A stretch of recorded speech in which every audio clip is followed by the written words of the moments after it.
At least someone's keeping up. Well, I'm a country boy too. From where?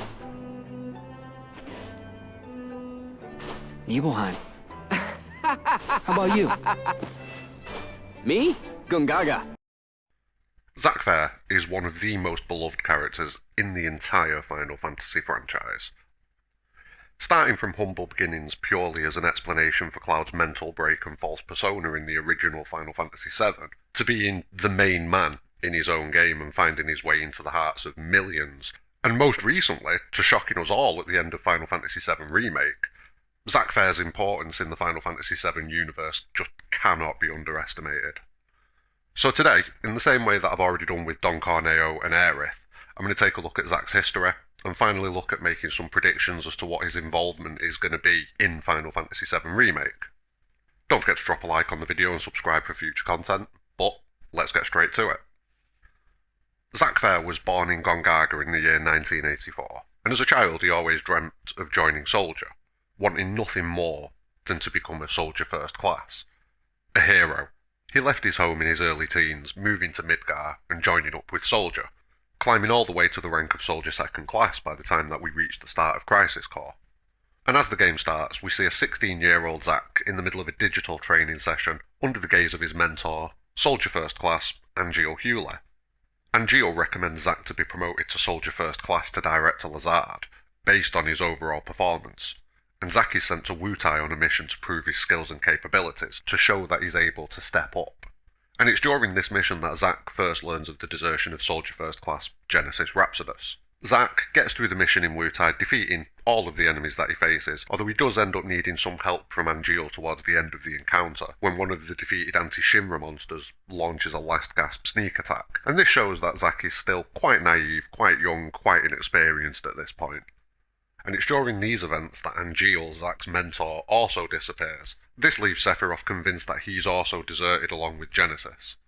In order to investigate the disappearance, Zack's sent to Benora alongside Sung of the Turks. Initially, all that they find is Jillian Hewlett, Angeal's mother, so Zack continues to explore and eventually finds Genesis at Benora's apple juice factory. After a brief conversation between Zack and Genesis, Genesis makes his escape, and Zack returns to Benora. However, he finds Jillian dead with Angeal standing over her. Zack immediately questions his mentor's honour, but Genesis then reappears and summons Bahamut, which gives Angeal the chance to leave without Zack pursuing him. After this, Genesis speaks to Zack a little bit more, and then reveals a single black wing and escapes. This leaves Zack with more questions than ever, and as Zack leaves Benora, Shinra level the town with an airstrike. Now, after this, a few months pass, and Zack is promoted to Soldier First Class, but the achievement doesn't feel the same as he expected it would. It feels almost hollow given everything that's happened so far, especially the things that have happened surrounding Angeal. And soon after, Shinra HQ is attacked yet again by Genesis and his clones. Zack fends off the clones and pushes through, assisting Cisne of the Turks, who he starts to form a good friendship with as he heads towards the Sector 5 reactor to hunt Angeal with Sephiroth. The pair find Angeal, but Zack refuses to fight his mentor, and finds himself falling to the Sector 5 slums after Angeal destroys the platform that he's standing on. And this is where Zack meets Aerith for the first time, in the Sector 5 slums abandoned church. Now, I've covered Zack's relationship with Aerith in more detail over in my Aerith video, so I'm not going to tread over the same ground again. Please do check that video out for the details, but suffice to say that Aerith has a very strong impact on Zack, and vice versa. Their first meeting comes to an end once Zack is recalled to the upper plate to assist in defeating Genesis, and as he makes his way there he's stopped by Angeal, who says that the pair need to work together. Angeal then gets Zack to the Shinra building by flying him there. Once again, Zack is forced to face Bahamut while Angeal says he's going to deal with Genesis. However, after the fight, Genesis is gone. Angeal does have information on where he is, and he tells Zack that he needs to go to Nibelheim. And this becomes Zack's next destination, and it's on the journey to Nibelheim that he begins a friendship with a young Shinra infantryman, Cloud Strife. The two bond due to the pair of them being from similar backgrounds, both of them being country boys, and Zack begins to look up to and admire Zack almost as a mentor, which echoes the relationship between Angeal and Zack. On the way to Nibelheim, Zack learns more after discovering a Mako facility where Genesis and Dr. Hollander are. Zack confronts and defeats Genesis, setting off in pursuit of Dr. Hollander to try and catch him. But when he finds him, he also finds Angeal, and we learn a lot more about Project Jillian and the Genova Project, and the experimentation to create Genesis and Angeal. Angeal, who's obviously suffering because of the Genova cells in his body, transforms into a monstrous form, Angeal Penance, and he forces Zack to face him and strike him down. Once the fight is over and Angeal's fallen, he passes the Buster Sword on to Zack, and with his final words, he tells Zack to protect his honour.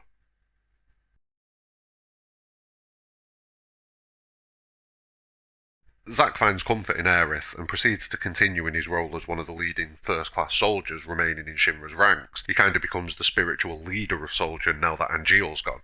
And in the events of Before Crisis, Zack's part of a mission to the Icicle Inn to crush an Avalanche base in the area. After this mission, back in the Crisis Core story, he's sent on a vacation to Costa del Sol. But while he's there, he's attacked by Genesis clones, and after this he's quickly sent to Junon, as Dr. Hollander has been set free by Genesis. Zack and the rest of the Shinra forces fail to stop his escape, and after this, Zack returns yet again to Aerith. Now when he gets there, he finds one of the Angeal clones, one of the monsters with Angeal's faces, has been protecting her. Zack then proceeds to help Aerith start up her flower selling business, helps her build some flower carts, but not long after this, he's interrupted by a new mission, to Nibelheim. Once they arrive in Nibelheim, the mission is to investigate the increased occurrence of monsters in the area, and to see if a malfunction at the nearby reactor could be causing this. Zack joins Sephiroth on this mission, as well as being accompanied by a few Shinra infantrymen, including Cloud Strife, who's returning to his hometown for the first time in many years. Cloud hides his identity through shame due to not reaching the heights of being a member of Soldier. The group is led to the Nibelheim reactor by Tifa Lockhart, Cloud's childhood friend. Once they arrive, the issue with the reactor is quickly resolved, but they make a discovery. They find pods containing humans who've been experimented on by Shinra and turned into monsters. Machanoids. They also find a chamber labelled Genova, which is the name of Sephiroth's mother, and Genesis appears to tell Sephiroth all about the Genova project after Zack questions, "What about you? You said that you were different to Sephiroth." So Zack kind of triggers this thought in Sephiroth's head, although it's obviously already there. Sephiroth retreats to the Shinra mansion, rebuffing all attempts by Zack to speak to him, and Zack hits one of his lowest points in the whole game. And then one day, it happens. He finds that Sephiroth, who's been reading over all of the documentation about the Genova project, has changed. Sephiroth has set Nibelheim ablaze, decimating the population and heading to Mount Nibel's reactor again. Zack pursues him there but is easily defeated by Sephiroth, who proves beyond doubt that his power is on an entirely different level to everybody else. In fact, the only way that Sephiroth is defeated is due to a moment of opportunism by Cloud Strife. Furious at the destruction of his hometown and death of everyone that he loves, he drives the Buster Sword through Sephiroth from behind, and then goes to tend to Tifa and Zack, who've been felled by Sephiroth previously. Zack tells Cloud to finish Sephiroth off, and after being impaled by an injured but still dominant Sephiroth, Cloud somehow musters up the strength and power to cast Sephiroth into the depths of the Mount Nibel reactor, seemingly defeating him. A Shinra clean-up party arrives led by Professor Hojo, and he orders that Zack and Cloud be taken in for tests and experimentation. The next thing that Zack sees is a vision of Angeal, and then he awakens trapped in a specimen tank in the basement of the Shinra mansion in Nibelheim. He breaks free, rescuing Cloud, who was in the tank next to him, and flees from Nibelheim, desperate to get back to Midgar and Aerith. Cloud, however, is in an extremely bad way, suffering from a severe case of Mako poisoning, and also suffering from the Genova cells implanted in him during Hojo's tests. This slows down the journey considerably. But, on the journey, he does receive some help from some old friends in the Turks, especially Cisne, and Zack decides, quite stupidly, to make his way to Gongaga en route to Midgar. He intends to go and visit his family, but all he finds here is Genesis and Hollander, who want to take Cloud as a cure to the degradation. This is due to him possessing pure Genova cells in his body, whereas the cells that have been implanted into Zack have mutated and adapted due to his soldier physiology, and this has rendered the Genova cells useless. Zack fights and finally defeats Hollander, before speaking with Director Lazard, who has now turned into an Angeal clone. Zack heads to Benora with Cloud and Lazard, the town now a crater after the events earlier in the game, in order to finally find Genesis and put a stop to him. He finds Genesis, who wields the power of the life stream against Zack, and transforms pretty much into a weapon. Zack manages to defeat him, but Genesis is cured of the degradation that he's been suffering, and challenges Zack to one more fight. Zack finally strikes him down, and then takes him to the surface, placing him alongside Lazard and Cloud. He also notices that the Angeal clone that had been watching over Aerith is also here now. Director Lazard, as well as the Angeal clone that's been guarding Aerith, both return to the live stream, and it's here that Zack learns that Aerith has been writing to him for the whole time that he was imprisoned in the Shinra mansion. He also learns that it's been 4 years since these events at the Mount Nibel reactor. He pushes on to Midgar with Cloud in tow, even more determined than ever to reunite with Aerith after so long. But before he can reach Midgar, he's stopped by a sizable Shinra force. Zack stands his ground and fights valiantly against the Shinra troops, spurred on by the memories of his friendships and the relationship that he had with Aerith. But in the end, it's too much even for the legendary Soldier First Class, Zack Fair, and he falls to the sheer numbers that he stands against.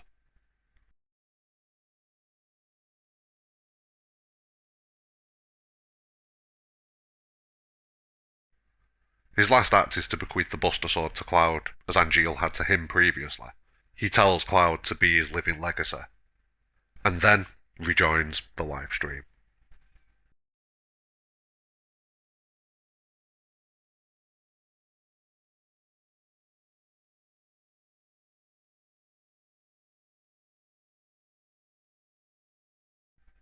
But Zack continues to play the role of the hero even in death, as from within the livestream he does assist Aerith in her attempts to defeat Meteor, and he does appear to Cloud during Advent Children in order to spur him on to another victory over Sephiroth. But it's at this point that Zack's story ends in the original continuity of Final Fantasy VII. The last thing that we see of him is when he and Aerith appear to Cloud at the end of Advent Children. And moving to the remake continuity, we can assume that pretty much everything has panned out in the exact same manner up until we reach Zack's last stand. Now, as we see at the end of Remake, Zack survives the Shinra assault somehow, and he's not gunned down by the Shinra troops like he is at the end of Crisis Core. The Whisper singularity around Midgar explodes, and the last thing that we see is Zack walking toward Midgar, with Cloud over his shoulder. Aerith seems to be aware that something's happened at the very least, but how all this is going to pan out going forwards is entirely up in the air. And that's everything that we've got about Zack's backstory. Possibly the only true, untainted hero in the entire Final Fantasy VII universe. We see him grow from a naive young boy, Zack the puppy, into a confident, honourable man who'll do whatever it takes to defend those he cares for, and prove himself worthy by his own set of morals. The events of Crisis Core lead directly to the events of Final Fantasy VII. The experimentation on Cloud by Hojo after the Nibelheim incident, coupled with Cloud's own feelings of inadequacy and mental health issues, and the death of Zack where he tells Cloud to be his living legacy, are the direct triggers to Cloud's false persona, and all of this together sets Cloud off on his journey to save the planet. But with Zack surviving now in some capacity in Remake, it leaves a lot of questions to be answered. And the main questions are how and why. How is Zack alive now, and why is he alive? And I think there are two potential answers to these questions. I'm torn on which of the two it is, but I definitely have a preference. Now the first answer is that it is purely an accident. With the singularity detonating after the party in Remake defeat the Whisper Harbinger, it creates an explosion of energy that permeates time and space, affecting Gaia in all forms across all times.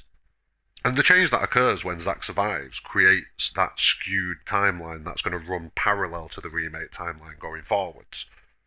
Now, there is one possibility, which is that we're dealing with a different type of universe, and this would be a universe that would be inspired by the many worlds interpretation of quantum mechanics. Now, I'm not going too deep into this, but in its most basic form, it says that all possible eventualities and outcomes are played out in some universe, somewhere. Now this could easily be indicated by the different stamp at the end of Remake. I'm not saying that stamp being different is the only difference in this universe. There could be a difference that's further back, and the change of stamp's design is purely a symptom of the change and not the change itself, if you know what I mean. But what this does is it indicates that before Zack survives, that this universe or reality is already different in some way. And if that's the case, this universe wasn't created by the change of history, by Zack surviving. That's not the case.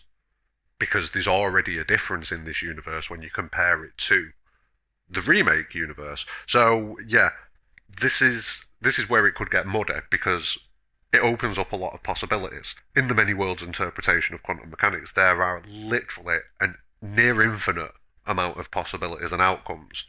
That would mean that there are literally billions of different universes where the story of Final Fantasy VII is being played out. And I just feel like that I just feel like that could be a bit much. So I do think it is probably going to be a case of, if we are looking at separate timelines, which it definitely looks like we are, that these timelines have been created. But let's get back to Zack.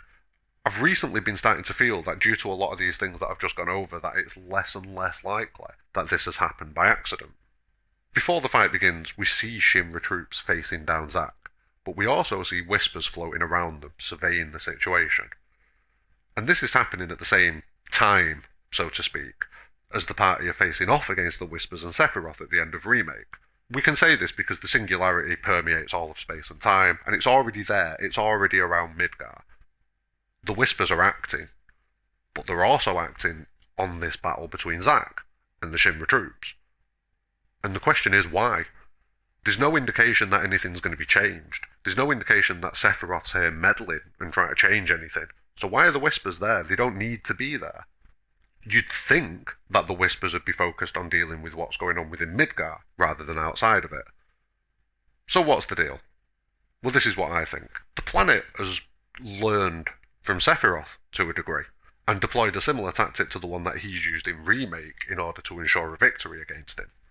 Now, there is definitely a Sephiroth video coming soon, where I'll go a lot deeper into Sephiroth, but basically, my belief is that he's found a way to change the past, and in doing so he's created a new reality which is separate from his failures, and separate from a world that's seemingly cursed, because at the end of Dirge of Cerberus we see Omega is defeated, and if you've played Dirge of Cerberus and you know the story of it, Omega is meant to be the vessel that's going to take the planet's life stream away from the planet when it dies, and it'll take the life stream and join it into like the greater universal life stream. So because Omega's been destroyed in what we view as the original continuity of Final Fantasy VII, that world is now dead. It's useless. And we know that Sephiroth wants to traverse the stars and use the planet as a vessel. We hear him say that in Advent Children. So the fact that he's now lost the mechanism that would allow him to do that in Final Fantasy VII's original universe just reinforces the fact that he needs to leave that timeline. Now the planet sees this and works against him from the beginning, doing everything that it can in the form of the Whispers to resist Sephiroth's actions and maintain the timeline. I also believe that this Sephiroth is trapped within Midgar for the duration of Remake, and he's only free at the end of Remake once we defeat the Harbinger. But again, Sephiroth video soon. Back to the Whispers. By the end of Remake, their attempts to restrict Sephiroth are a failed venture. The planet knows this, and the planet's forced to summon a weapon in order to protect the timeline. That's what the Harbinger is. It is essentially a weapon. And it's here where the planet launches Plan B. Using the singularity created around Midgar, the planet changes one of its past events. The Whispers meander through the crowd of Shinra troops who are about to kill Zack, as has already happened before, as is meant to happen. But the Whispers, sensing their imminent defeat, launch a plan that mirrors Sephiroth's, by changing fate themselves and allowing Zack to survive his encounter with Shinra. The planet will have constantly been watching Zack throughout his life, as it does all lives. The memories of the people who've joined the live stream will lend credence to the fact that Zack is an honourable man. And in an attempt to balance the damage that Sephiroth has done to the timeline, the planet makes its choice, and Zack Fair lives. Now, like I say, this is recently becoming a very prevalent theory in my head for Zack's survival. It doesn't feel right that it's an accident anymore. It feels much more in-universe to me that the planet has rolled the dice to try and rebalance the damage that Sephiroth is doing to Remake's timeline. And the planet's shown itself to be taking an active role in a lot of events throughout the compilation, not just in Remake. Now, as far as I'm concerned, Zack isn't in Remake's timeline. I think it's more likely that he is in a third timeline, as it would fit with the creation of the Remake timeline. What purpose is Zack going to fulfill? What can he do from where he is?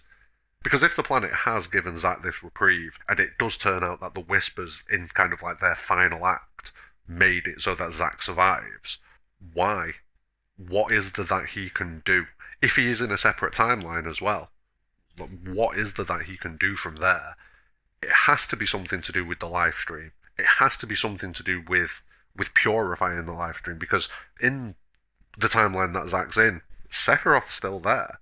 Like, it won't be this Advent Children Sephiroth, but there will still be a Sephiroth that's native to that timeline. There'll still be a Genesis that's native to that timeline. You've obviously still got Deep Ground and everything like that that's going on. So there's so much that's still to pan out if this is a separate timeline. We are basically looking at two games running alongside each other. We are going to get to see the story from a third perspective now, a third variation of the story. You've got the original Final Fantasy VII continuity, you've got the remake continuity, and now it looks like we're going to get Zack's continuity.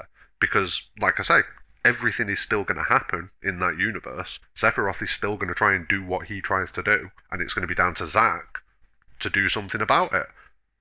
It's tough. There's obviously a purpose to him surviving from a narrative perspective, and he's definitely going to have a role to play in the overall story of the remake.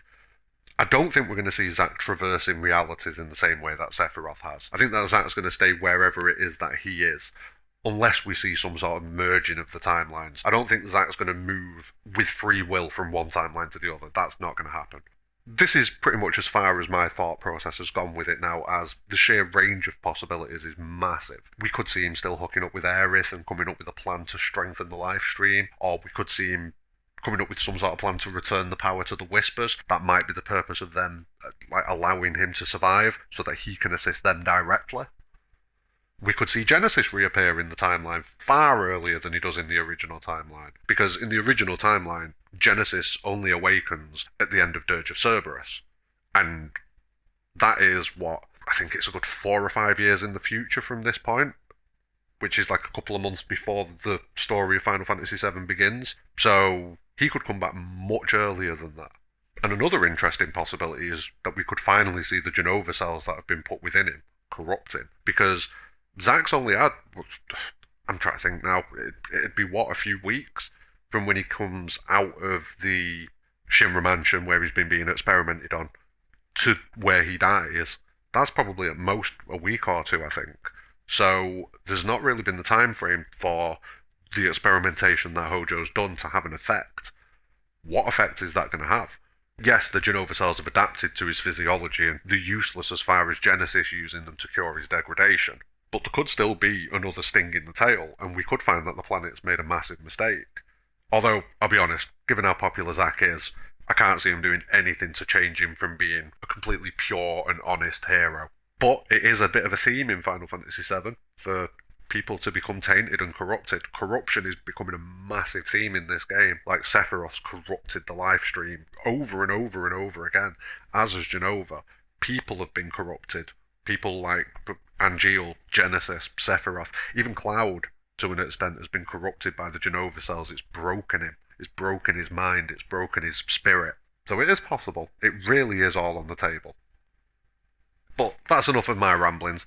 I hope that you've enjoyed the video. Please do leave a like on the video and subscribe for future content. But what are your thoughts on Zack Fair? Where is he? Is he in the same timeline as Remake? Is he in a different timeline? Why is he alive? Because there's got to be a purpose to it. What is there that Zack can do? That's what I want to know. What do you think Zack can do? Like I say, drop them in the comments below. But more importantly than anything, have a great day.